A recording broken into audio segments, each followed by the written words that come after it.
Welcome back to Angel Oak Creative's Nonprofit Nuggets. I'm Seth Crawford, wearing a very snug Angel Oak Creative t-shirt, and I'm sitting down with one of our very own, Kate McLean, to talk volunteer engagement. So basically, in short, how to get your volunteers to give you money. The other day, I heard you telling a story about a volunteer experience that went super poorly. So can you tell me a little bit more about that? Yeah, so I was appalled to hear from a mentor of mine a story about a nonprofit that she was volunteering with.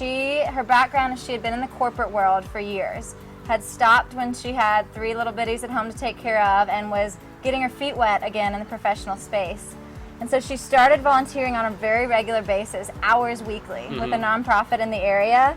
And after over 2 years of volunteering with her, and as her background professionally, with her husband also being a CEO of a major company here in Raleigh, she was never once asked to give money to this organization. Not once? Not once. Wow.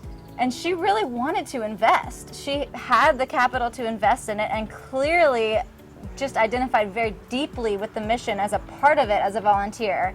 And not one time was she invited to give. Wow. And that for her was a deal breaker. She ended up moving on and giving her time elsewhere because she really wanted to be a part of an organization that was engaging her in multiple ways and wanted to invite people to invest in their mission. Wow. So Kate, tell us some ways that this nonprofit could have done a better job with your friend, your mentor, in getting her to become a donor. Yep. So there's lots of ways. I mean, the simplest for her was just to ask.